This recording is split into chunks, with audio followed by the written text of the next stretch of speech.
저희가 지난주까지는 약 10주에 걸쳐서 좁고 협착한 복음의 내용을 좀 공부했고요. 앞으로도 할 내용들이 많은데 제 지난 한 주간 동안 제 마음에 하나님 주시는 좀 부담이 있어서 예수님의 표적에 대한 주제를 한번 가서 살펴보고 가려고 합니다.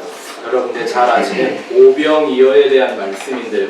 오늘 그 말씀의 내용들을 좀 같이 상고해 보기를 원합니다. 우리 성경을 한 구절 읽고 시작하겠습니다. 요한복음 6장 53절에서 58절입니다. 요한복음 6장 53절부터 58절. 오병이어 사건의 오병이어 기적의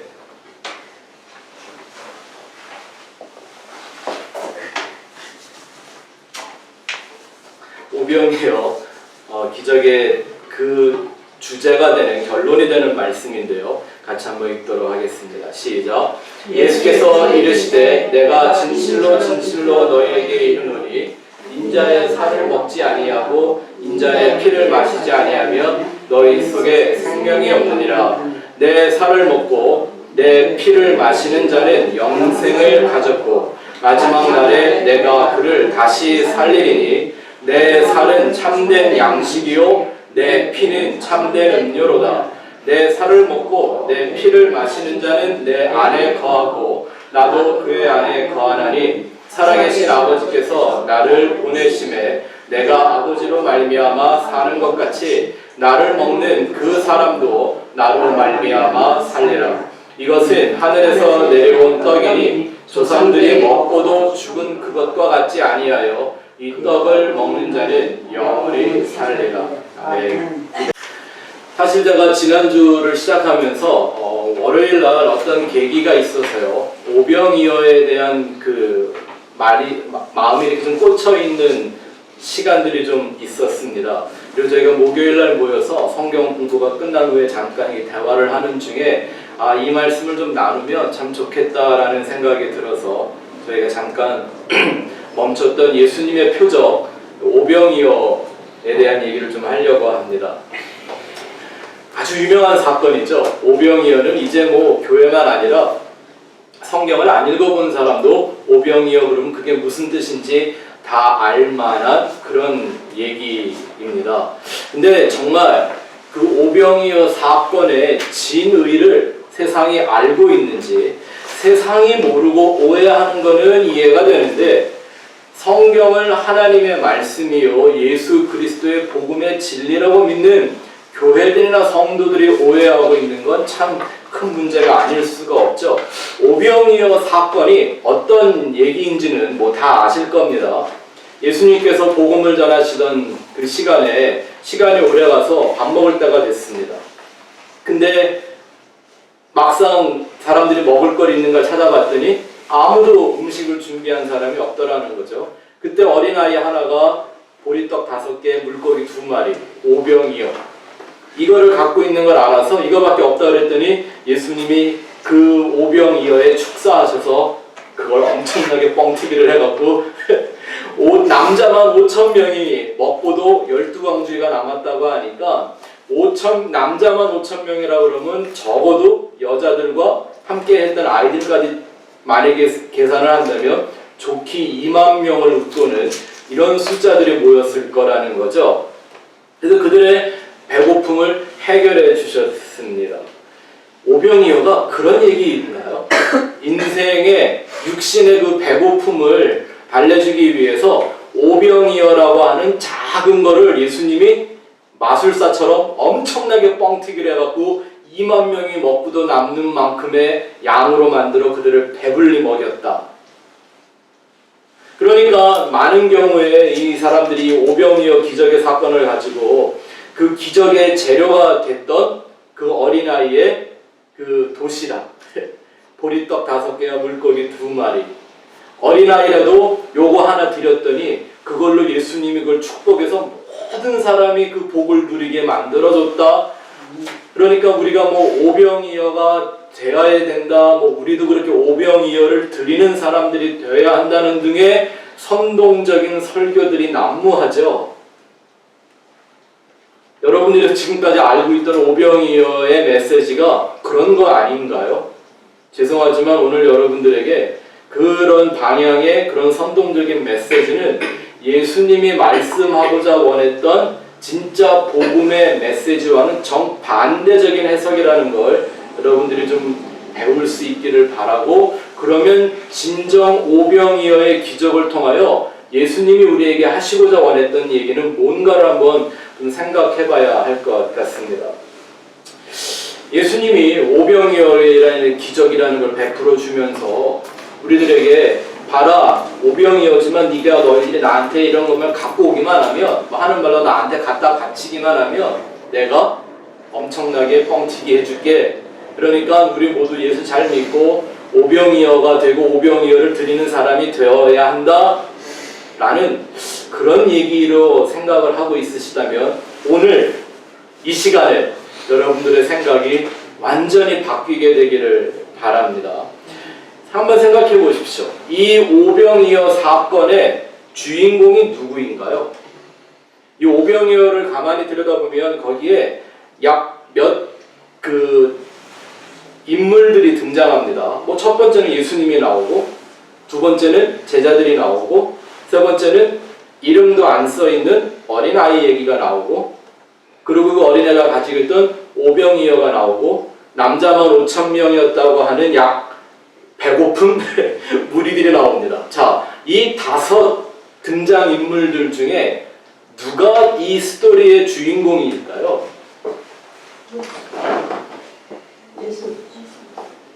예수님이 만약에 주인공이라면 우리는 이 어린아이나 오병이어에 관심을 갖지 말고 예수님이 뭘 하려고 이 일을 벌이셨나를 봐야 되는 거 아닌가요?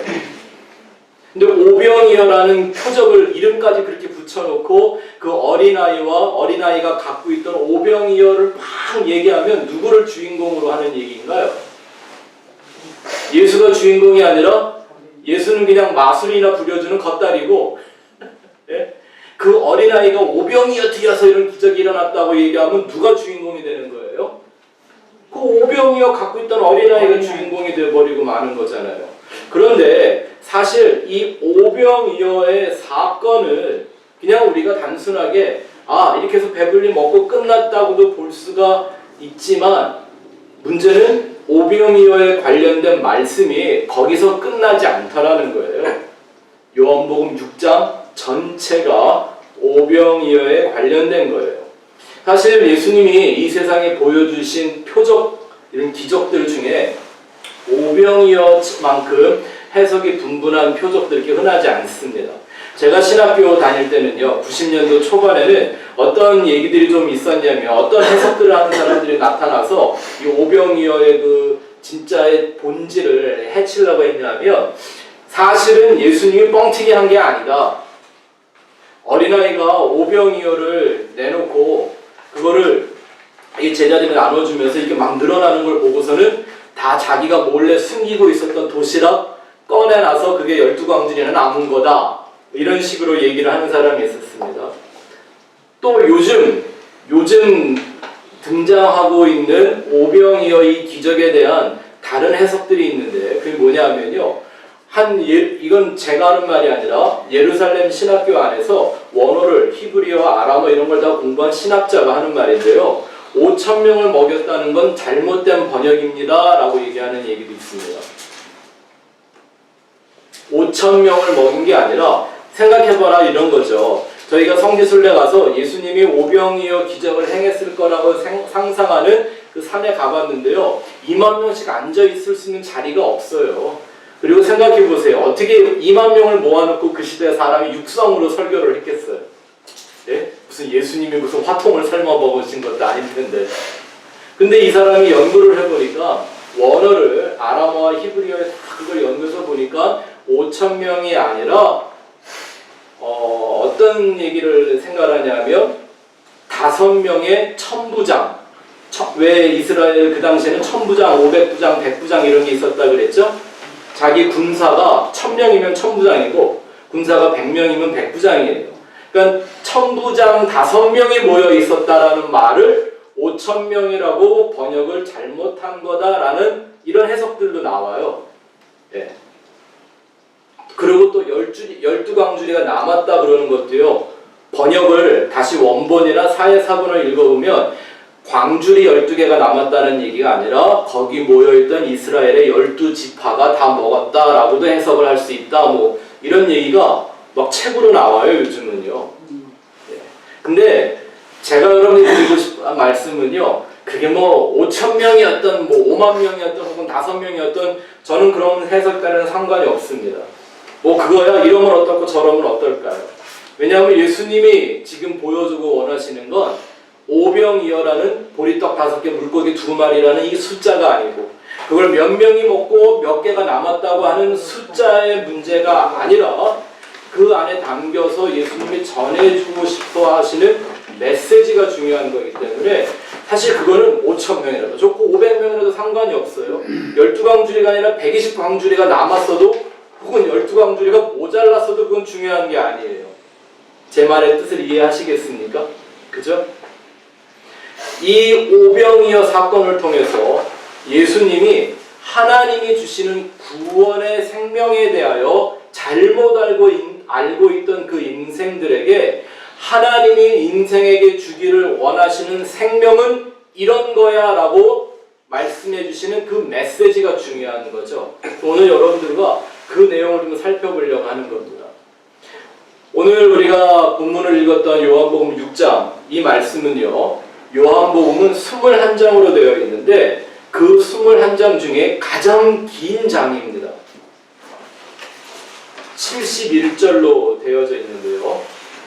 공통적으로요. 사복음서를 보면 마태, 마가, 누가복음 이 세 복음은 예수님의 십자가와 부활의 사건을 가장 길게 다루고 있습니다.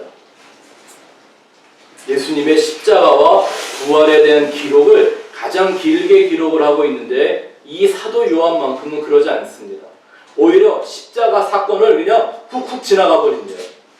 근데 요한이 예수님이 전했던 표적과 말씀 중에 가장 공을 들여 긴 절의 말씀으로 기록해 놓은 게 바로 오늘 우리가 읽는 요한복음 6장의 말씀입니다. 무슨 뜻이 있겠죠? 그래서 여러분들 성경을 좀 펴놓으시기 바랍니다. 성경 다 갖고 오셨나요? 네.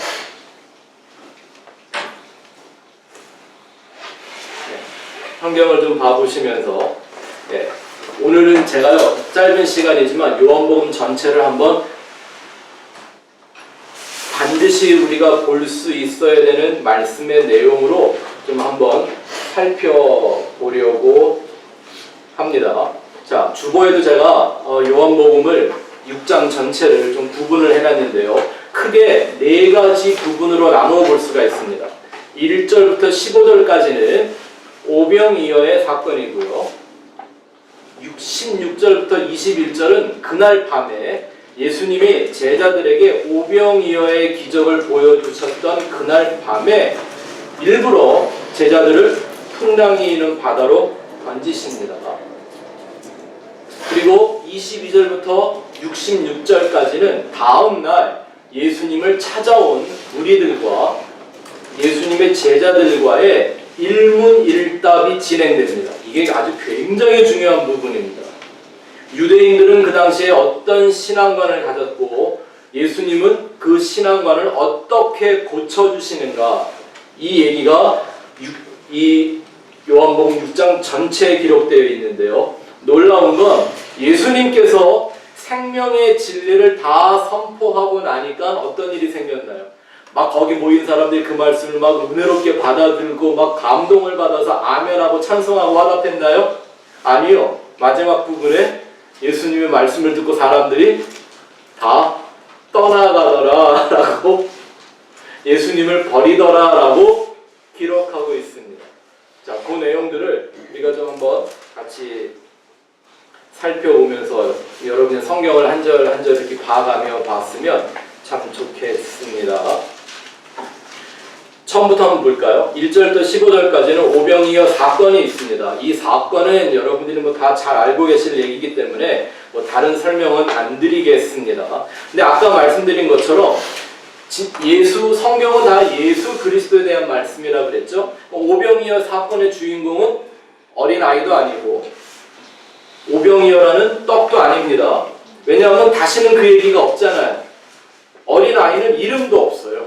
오병이어는 보리떡 5개, 물고기 2마리 이렇게까지 설명을 해줬는데 아니 무슨 성경에 주인공 이름도 가르쳐주질 않아요.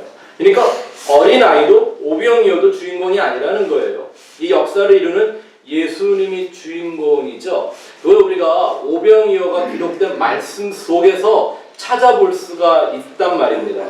오병이어를 갖고 사람들한테 일반적으로 설교를 하든 무슨 소위 우리가 뭐 헌신하고 희생하고 믿음 같은 걸 드리면 하나님은 1000배, 10,000배로 갚아주신다? 과연 하나님이 그런 신인가? 그런 왕이신가? 그거 아니라는 말씀이 14절, 15절에 나와 있습니다. 왜 제가 이 오병이어의 기적의 목적이 인간이 작은 걸 드리면 정성껏 드리면 하나님이 그걸 받아서 뻥튀기 해주시는 이런 얘기가 아니라는 걸 말씀드리는지 성경에 그대로 써 있습니다. 14절 15절을 한번 같이 큰 소리로 읽어보죠. 시작. 그 사람들이 예수께서 행하신 이 표적을 보고 말하되 이는 참으로 세상에 오실 그 선지자라 하더라. 그러므로 예수께서 그들이 와서 자기를 억지로 붙들어 임금으로 삼으려는 줄 아시고 다시 혼자 산으로 떠나가시니라. 아멘. 사람들이 지금 이 오병이어 기적을 한번 보고서 자신들이 기다리던 그 메시아, 그 선지자가 맞다고 생각을 하고서는 어떤 행동을 합니까? 야, 이런 선지자가 왔으니까 우리가 우리의 왕으로 삼자라고 그랬습니다. 이게 보통 오병이어의 메시지 아니에요? 하나님은 이렇게 좋은 분이니까 우리의 삶의 왕으로 삼고 살아야 한다고, 이렇게 섬겨야 된다고. 그런데 정작 예수님이 어떻게 반응을 하시나요? 아, 니네들이 내 마음을 이해하는구나. 그래, 내가 너희의 왕이 되어줄게. 오병이어 또 베풀어줄게. 이렇게 하셨나요? 아니요. 그들이 예수를 자기의 왕으로 삼으려는 줄 생각하고 어떻게 하셨어요?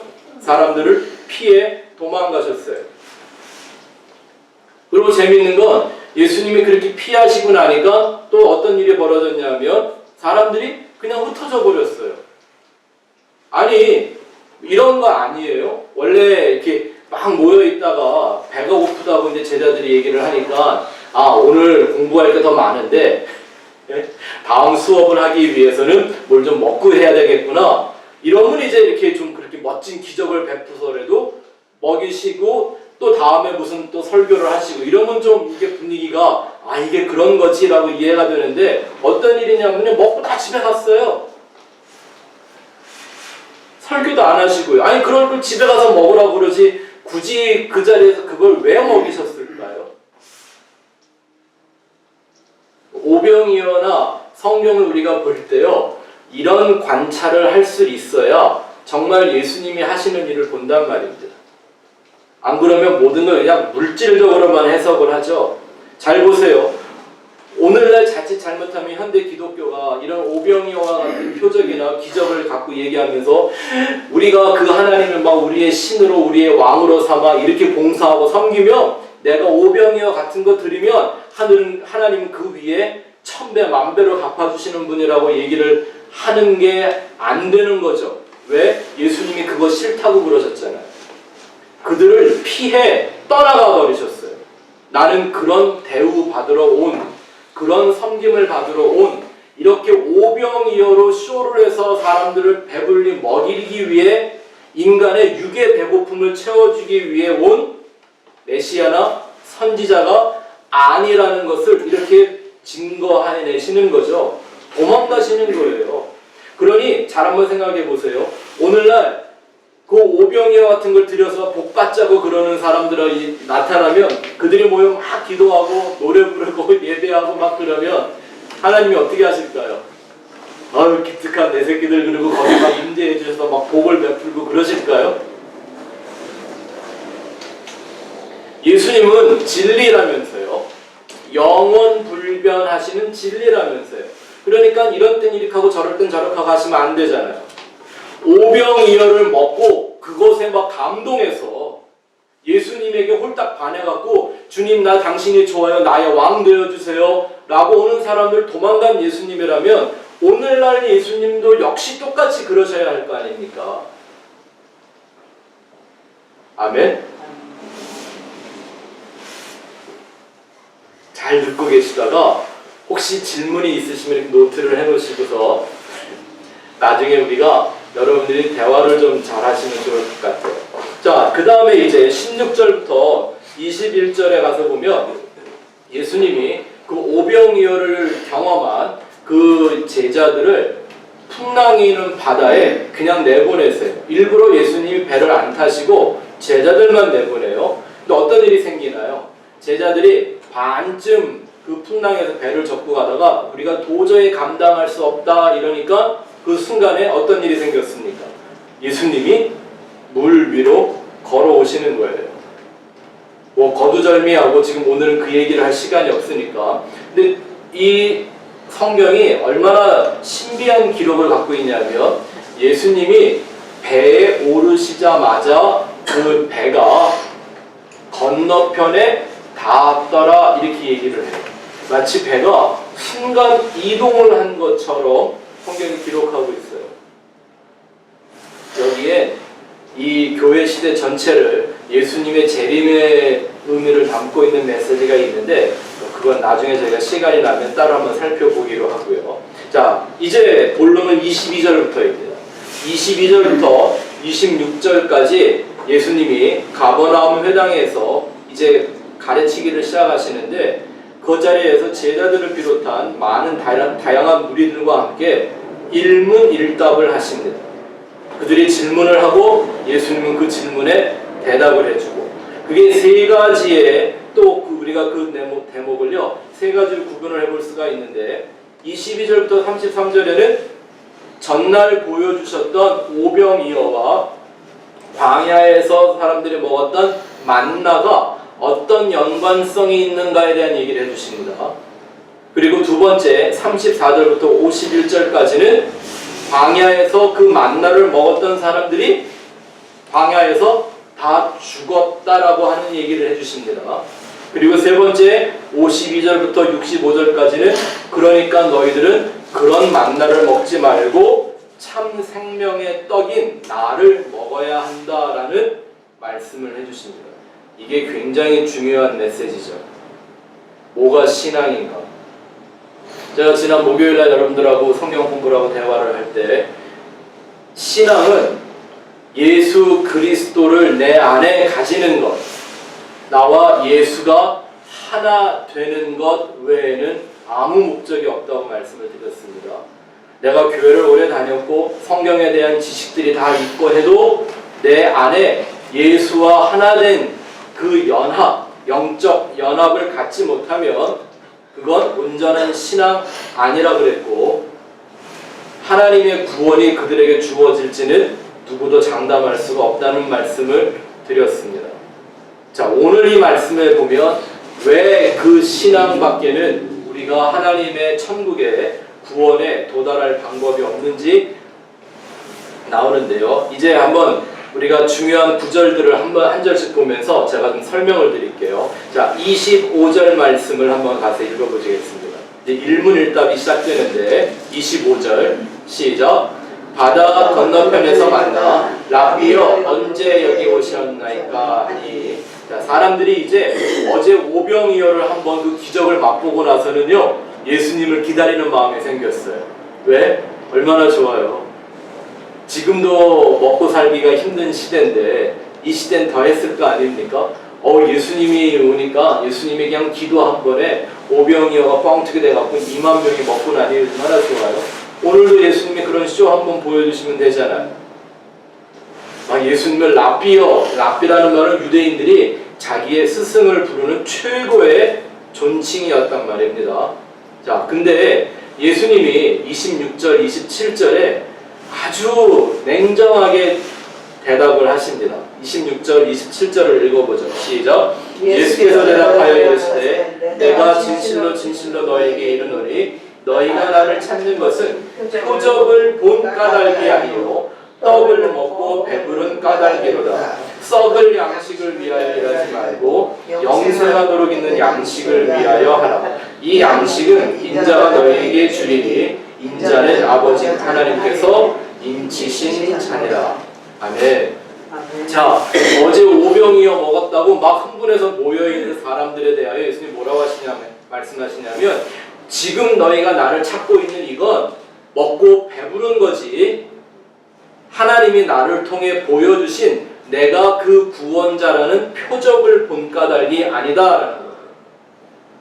또 오병이어라는 사건을 보면서 어린아이 오병이어 5,000명 이것만 보고 예수를 믿는 건 예수를 믿는 게 아니라는 걸 지금 이런 말씀을 통해 알 수가 있는 거죠.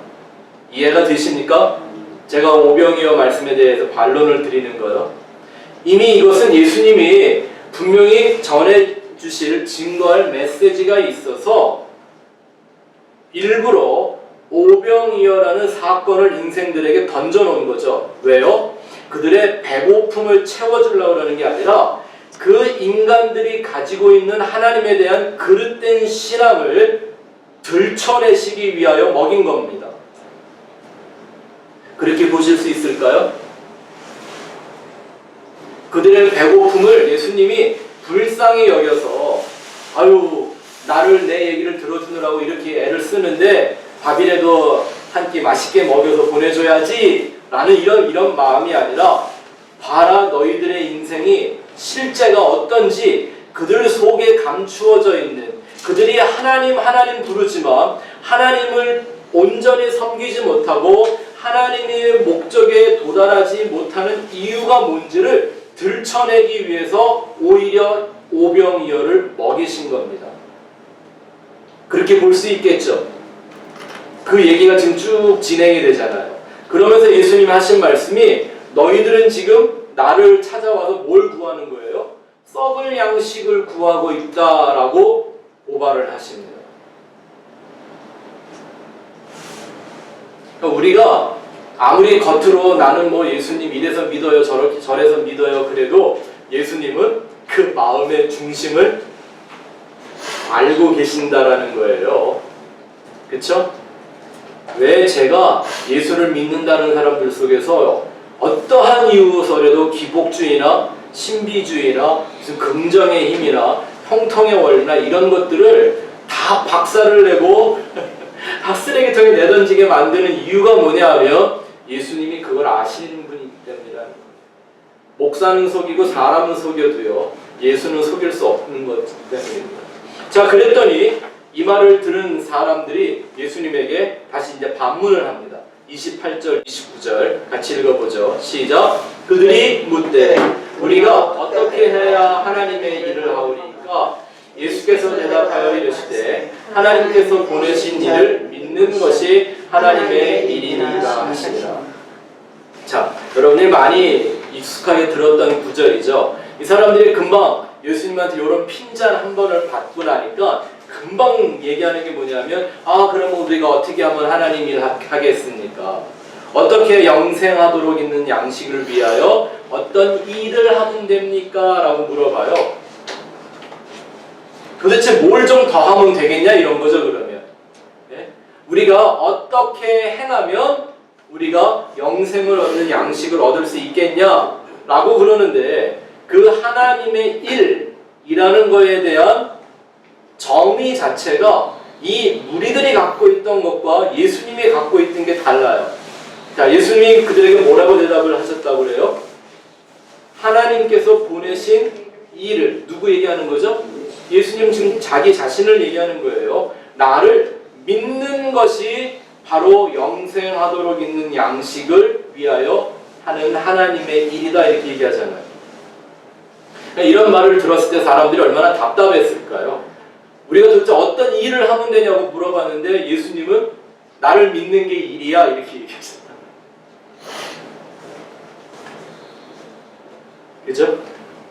그래서 이제 이러한 말씀들을 통하여 구원에 이르기 위하여 예수를 믿는 게 정말 뭔지 예수님이 서서히 설명을 시작하십니다. 30절, 31절에 또 사람들이 질문을 하는데 같이 읽어봅시다. 시작. 그들이 묻되 그러면 우리가 보고 믿도록 행하는 표적이 무엇이니까? 하시는 일이 무엇이니까? 기록된 바 하늘에서 그들에게 떡을 주어 먹게 하였다 함과 같이 우리 조상들은 광야에서 만나를 먹었나이다. 자, 예수님이 자기 자신들을 중심을 꿰뚫어 보고 핀잔을 하는 줄을 느꼈는지 이 사람들의 질문이 이제 까다로워지기 시작합니다. 까탈스러워지죠? 물어보는 거예요.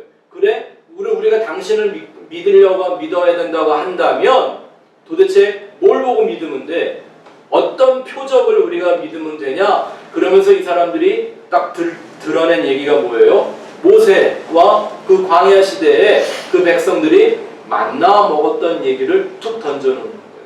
자, 이게 이제 바로 전날 그들이 먹었던 오병이어와 만나와 연결이 되어 있다는 얘기를 알 수가 있는 거죠. 그렇죠?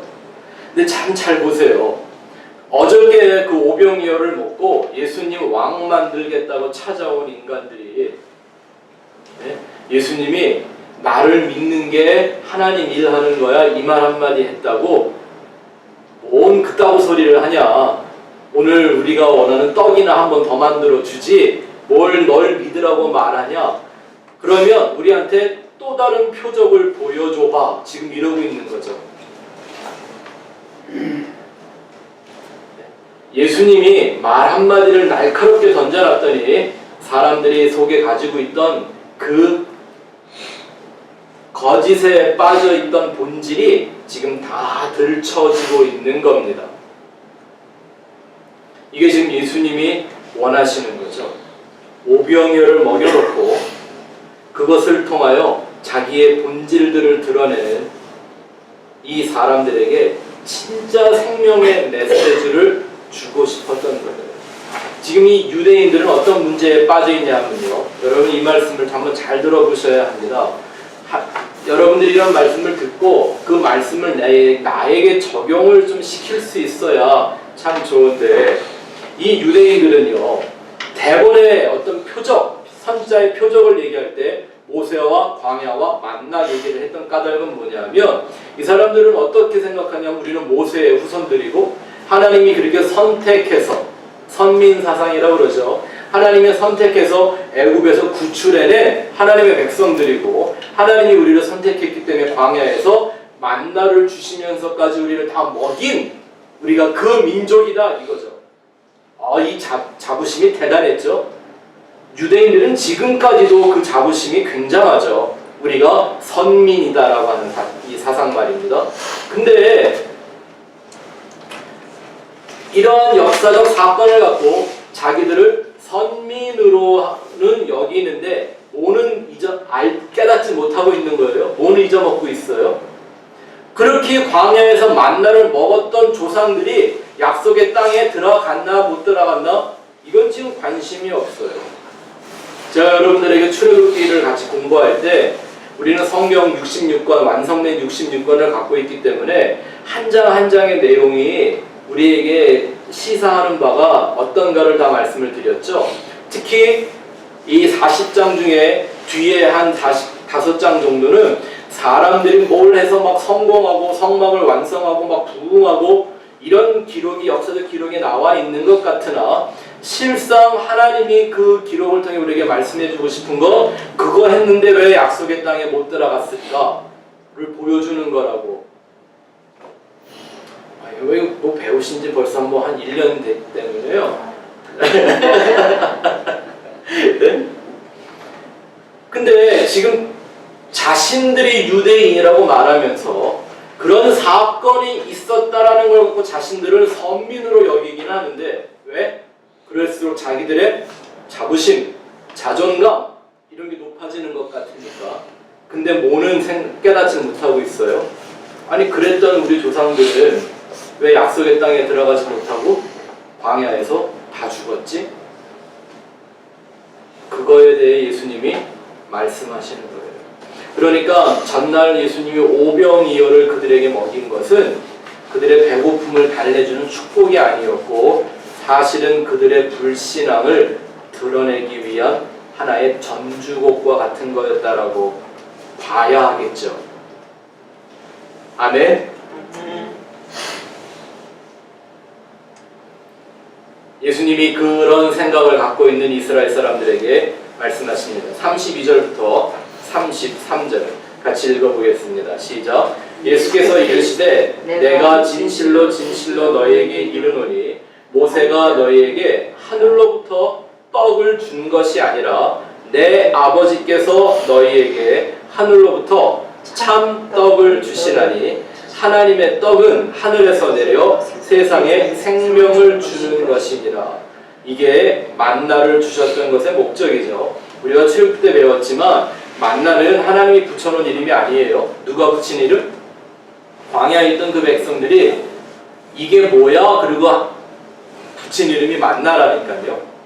만나라는 말의 뜻이 What is this? 그러니까 뭔지도 모르고 먹었다는 건데 예수님이 그게 뭐였는 거를 정확하게 설명을 해주세요. 그랬더니 이 말을 듣자마자 또 이 유대인들이 예수님에게 이렇게 말을 하죠. 34절 한번 같이 읽어봅시다. 시작. 그들이 이르되 주여 이 떡을 항상 우리에게 주소서. 자, 이제 본색이 드러나죠. 네? 그 광야에 내렸던 만나는 이 세상에게 생명을 주려고 하나님이 하늘로서 주었던 거다라고 하니까 또 금방 생각이 바뀌어갖고 오 그러면 그 떡 좀 우리에게 줘봐요 좀. 그것도 그냥 아니라 항상 always 이렇게 말귀를 못 알아들어요. 이 사람들은 지금 떡에만 관심이 있는 거죠. 네?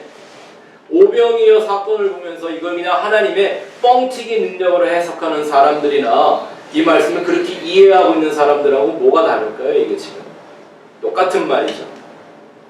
네? 오병이어 같은 거라고 내가 작은 거 하나님 앞에 드리고 이거 갖고 100배, 1000배, 1000배의 열매를 맺어달라고 하는 사람들의 발상과 이게 뭐가 달라요? 똑같죠? 이제부터 예수님이 오병이어 사건을 일으킨 본심을 말씀하기 시작합니다. 35절부터 40절 한번 한 절 한 절 우리가 주의해서 한번 같이 읽어봅시다. 시작. 예수께서 이르시되 나는 생명의 떡이니 내게 오는 자는 결코 줄이지 아니할 터이요 나를 믿는 자는 영원히 목마르지 아니하리라. 그러나 내가 너희에게 이르기를 너희는 나를 보고도 믿지 아니하는도다 하였느니라. 아버지께서 내게 주시는 자는 다 내게로 올 것이요 내게 오는 자는 내가 결코 내쫓지 아니하리라. 내가 하늘에서 내려온 것은 내 뜻을 행하려 함이 아니요 나를 보내신 이의 뜻을 행하려 함이니라. 나를 보내신 이의 뜻은 내게 주신 자 중에 내가 하나도 잃어버리지 아니하고 마지막 날에 다시 살리는 이것이니라. 내 아버지의 뜻은 아들을 보고 믿는 자마다 영생을 얻는 이것이니 마지막 날에 내가 이를 다시 살리리라 하시니라. 아멘. 여러분들이 꼭 밑줄을 그어야 될 구절이 있습니다.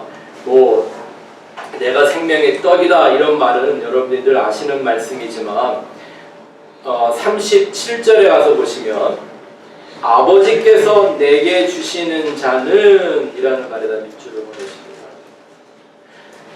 여러분 내가 예수를 안다고 말하는 것과 예수를 온전히 따라가는 것과는 다른 것이 여기서 차이가 납니다.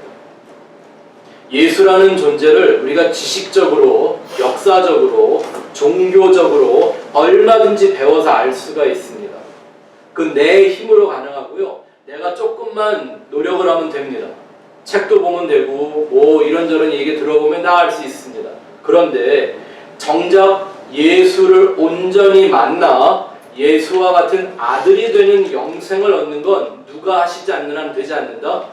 아버지께서 나에게 보내주시지 않으면 안 된다 이런 말씀입니다. 무서운 말씀이죠. 그런데 예수님 말씀에 아버지가 나에게 보내준 영혼들마다 나는 하나도 잃어버리지 않을 것이다. 그러니까 예수를 안다고 말하는 것과 예수와 하나가 되었다라는 얘기는 정말 다른 거죠. 근데 예수님이 이렇게 놀라운 생명의 진리를 선포하시는데 그 말이 무슨 말인지를 못 알아듣는 유대인들은 이런 반응을 보입니다. 41절, 42절 시작. 자기가 하늘로서 내려온 떡이라 하심으로 유대인들이 예수에 대하여 수군거려 이르되 이는 요셉의 아들 예수가 아니냐 그 부모를 우리가 아는데 자기가 지금 어찌하여 하늘에서 내려왔다 하느냐. 이게 사람들의 본질이죠. 네? 금방 왕 만들겠다고 당신이 우리의 선지자 맞다고 이러고 다음 날까지 쫓아오고 온 사람들이 떡 안 주고 나 그냥 믿어라 이런 얘기 하니까 야 네가 요셉의 아들인데 우리가 그걸 알고 그 목수의 자식인 건 내가 아는데 갑자기 뭔 소리냐 떡이나 만들어주지 지금 이러는 거예요 이게. 근데 뭐라고 되어 있냐면요 그들이 예수에 대하여 뭘 했다고요?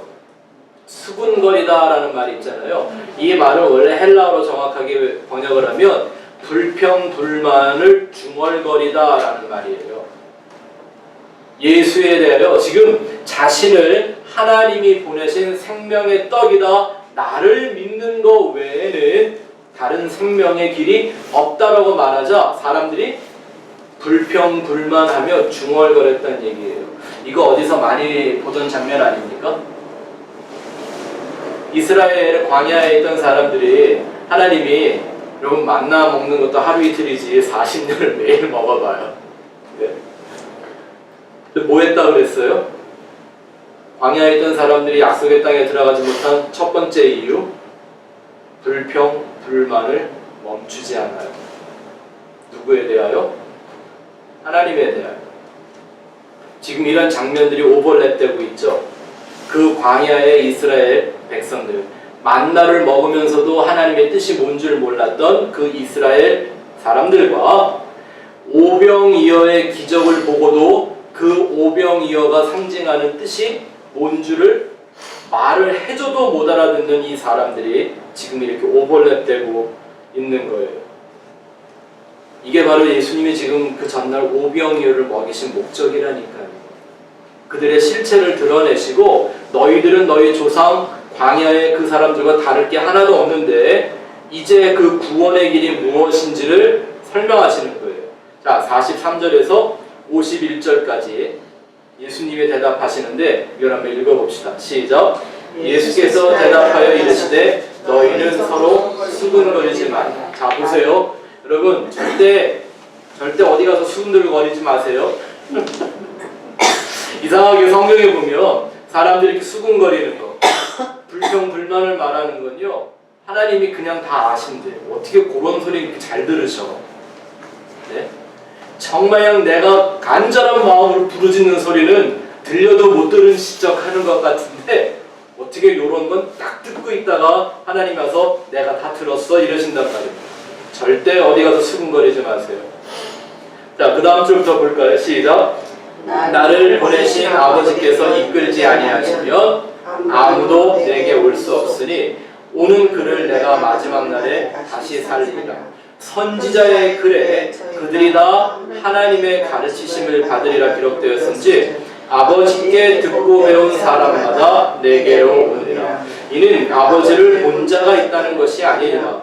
오직 하나님에게서 온 자만 아버지를 보았느니라. 진실로 너에게 이르노니 믿는 자는 영생을 가졌고 내가 곧 생명의 떡이니라. 너희 조상들은 광야에서 만나를 먹었어도 죽었거니와 이는 하늘에서 내려오는 떡이니 사람으로 하여금 먹고 죽지 아니하게 하는 것이니라. 나는 하늘에서 내려온 살아있는 떡이니 사람이 이 떡을 먹으면 영생하리라. 내가 줄 떡은 곧 세상의 생명을 위한 내 살이니라 하시니라. 예수님의 말씀이 점점 깊어지고 점점 본질적인 얘기를 하십니다.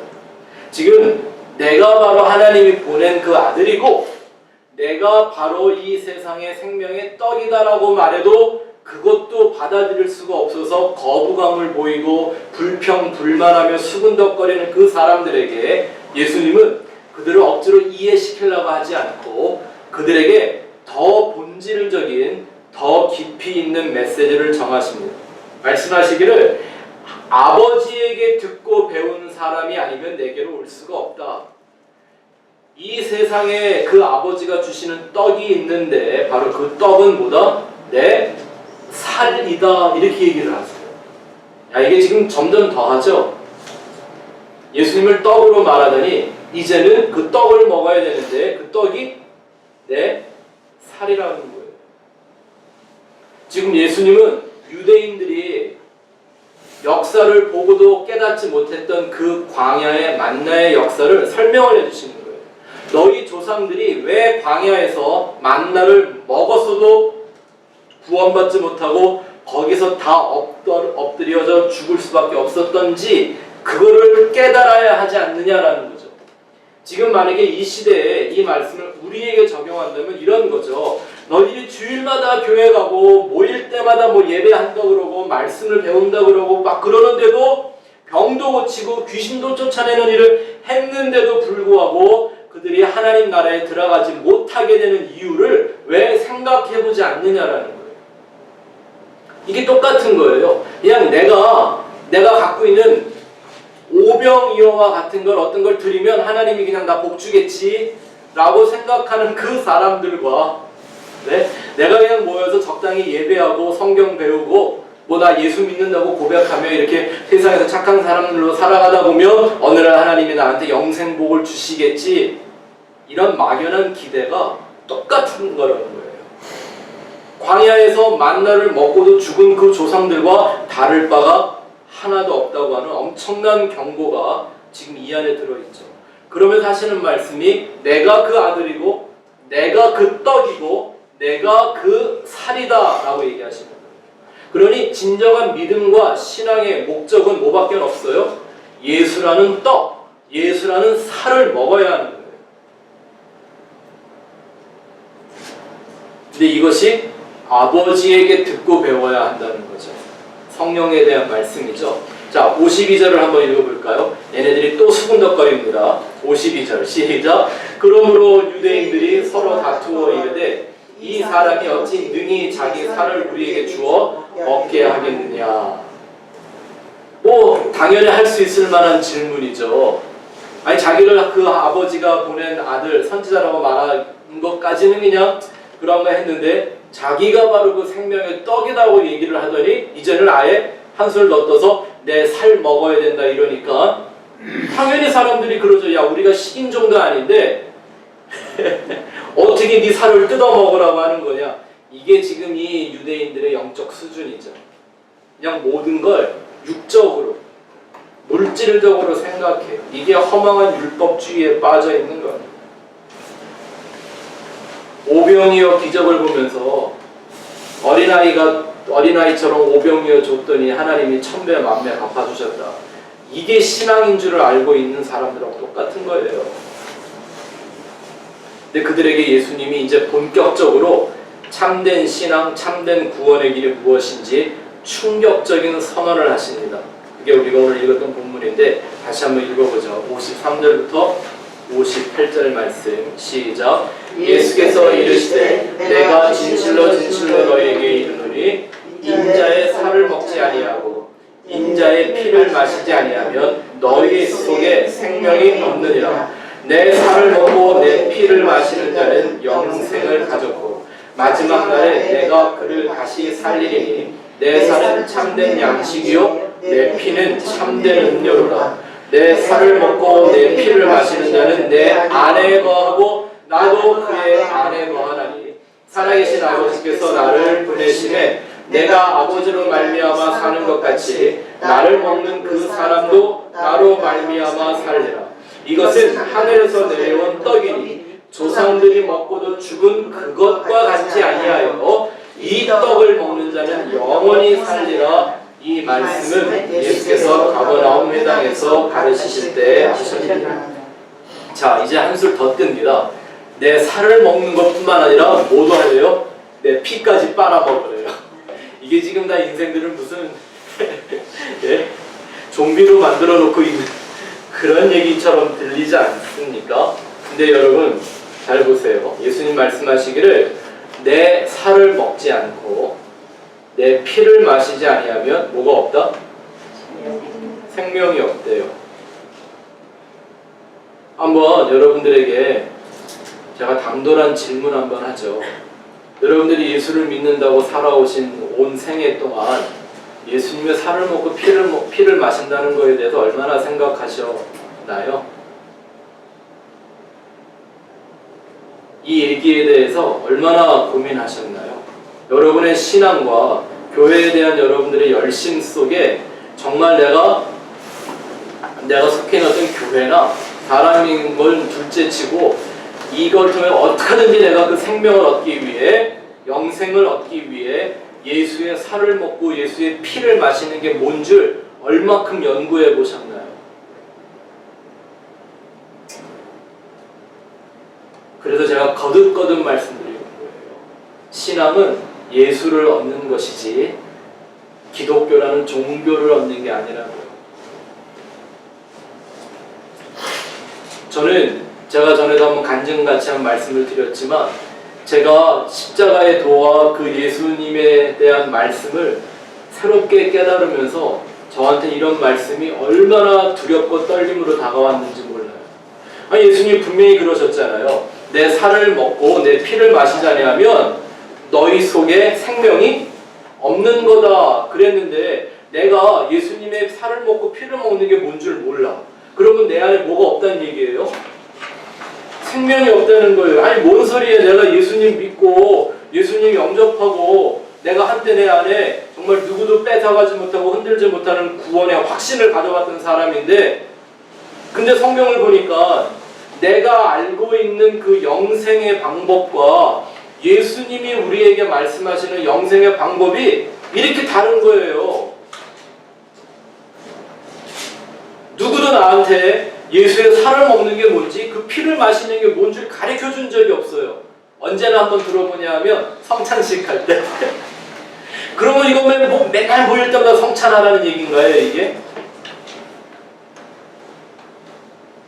예수님의 살을 뜯어먹고 예수님의 피를 빨아먹는 게 뭔 줄을 모르면 생명이 없다는데, 그러면 우리가 이 예수를 믿고 영생을 얻겠다고 헌신을 한 성도들이라고 한다면 우리는 뭐에 집중해야 돼요? 예수님 살을 먹고 예수님 피를 마시는 게 뭔 줄 그거 해야 하는 거잖아요. 모여서 예수님 살 먹고 예수님의 피 마시는 게 이게 믿음이고 신앙이라니까요. 여기 써 있잖아요, 성경. 그렇죠? 자, 근데 그 다음 절 한번 볼까요? 60절. 이런 예수에 대한 말씀을 전하면 오늘날 대부분의 교인들이 똑같은 반응을 보이죠. 60절 한번 읽어봅시다. 시작. 제자 중 여럿이 듣고 말하되 이 말씀은 어렵도다 누가 들을 수 있느냐 한데. 우리와 다를 게 없죠.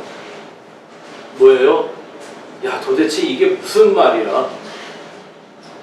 도대체 못 알아듣겠는 거예요. 분명히 말은 들리는데 뭐가 안 들려요? 내용이 들리질 않아요. 소리는 들리는데 진리가 들리질 않는 거예요. 왜? 그들의 관심과 목적은 예수가 아니기 때문에.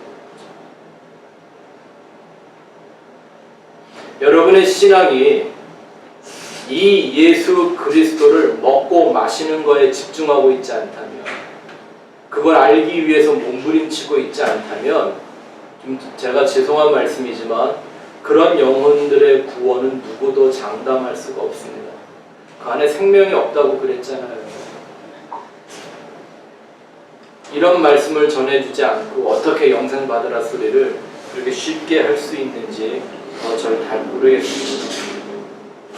영적인 생명에 대하여 관심이 없는 사람들이 이 말을 딱 듣더니 이야, 참 말도 뒤지게 어렵게 한다.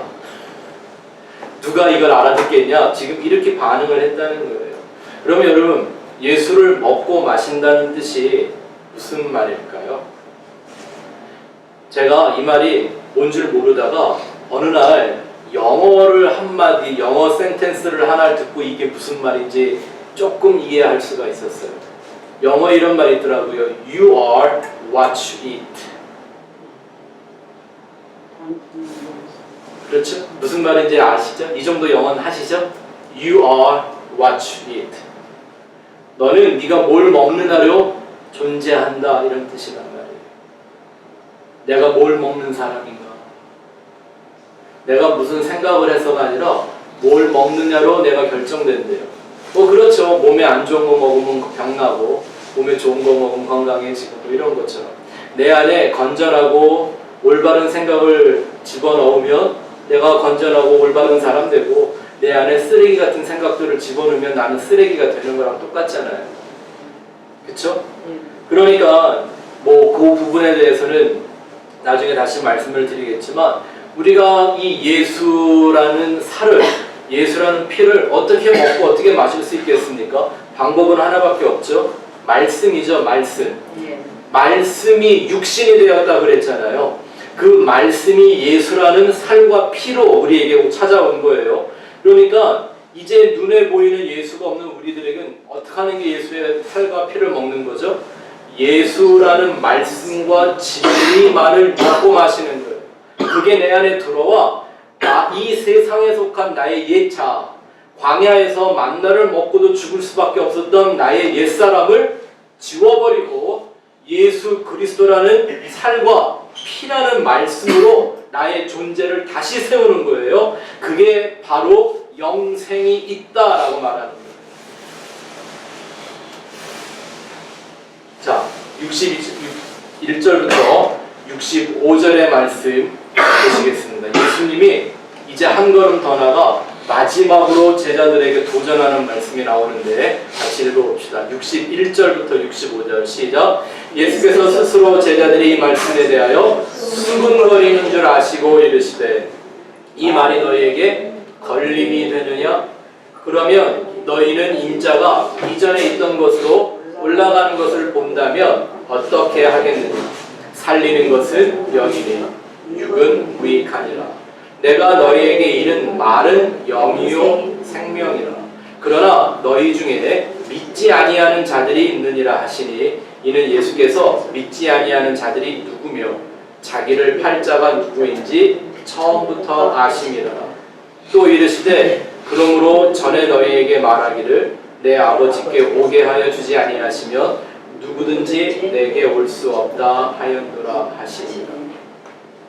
제자들이 예수님이 말씀을 했더니 또 수군거리더래요. 불평불만했다는 거죠. 네? 예수를 모르는 무리들이 이런 말을 하는 건 잘 모르니까 아직 배우지를 못했으니까 그랬다 치자고요. 그런데 예수님을 위해 살겠다고 집도 떠나고 자기 직업도 버리고 가족도 뒤로하고 예수님 왔던 따르겠다고 하던 제자들이 지금 수군거리는 불평불만을 하는 건 뭐 때문이었을까요? 이런 거 아니에요. 그 떡 좀 한 번 더 만들어 달라고 하는 사람들 앞에 떡 한 번 만들어줘가지고 그냥 예수님 의지하고 왕처럼 섬기는 그 마음 좀 이렇게 한 번 더 주면 됐지 무슨 알아듣지도 못할 소리를 이렇게 하느냐 그런 거죠. 근데 또 재밌는 게 예수님이 아셨대. 수군거리면 딱 알아요. 다른 게 아니라 하나님의 말씀과 진리에 대해 내가 불평불만을 갖고 불만족하는 마음 이걸 가지면 하나님이 대번에 아신다는 거예요. 그때 예수님이 하신 말씀이 뭐예요? 이러한 말씀들이 너희에게 걸림이 되느냐? 저희가 오늘 이따 오후에 히브리어 알파벳 배울 때 달레트라는 말을 배울 건데요. 이 좁은 문으로 들어가라고 하지 않습니까? 달레트가 문인데 그 좁은이라는 말이 장애물이 많다는 뜻이에요. 누가 장애물인지 아세요? 예수가 장애물이에요. 그 예수를 통과하는 걸 말하는 거죠. 그럴 때 그 예수님이 이 유명한 말씀을 선포하시는 거예요. 살리는 것은 영이니 육은 무익하니라. 내가 너희에게 이른 그 말씀이 바로 영이고 생명이다. 하나님의 말씀이 영이고 생명이다라는 이 결론의 말씀을 이렇게 던져주시는 거예요. 얼마나 좋아요. 얼마나 놀라운 신비의 말씀입니까? 생명의 비밀이에요. 그런데 이런 말을 듣고 사람들이 야 진짜 메시아가 왔구나 이렇게 안 하고 어떻게 하더라? 66절 67절 시작. 그때부터 그의 제자 중에서 많은 사람이 떠나가고 다시 그와 함께 다니지 아니하더라. 예수께서 12 제자에게 이르시되 너희로 가려느냐. 예, 거기까지 한번 보죠. 그냥 17절까지 잘 보세요. 예수님이 떡 안 만들어주고 알아듣기 힘든 얘기나 하고 이러니까 어떤 일이 벌어졌어요?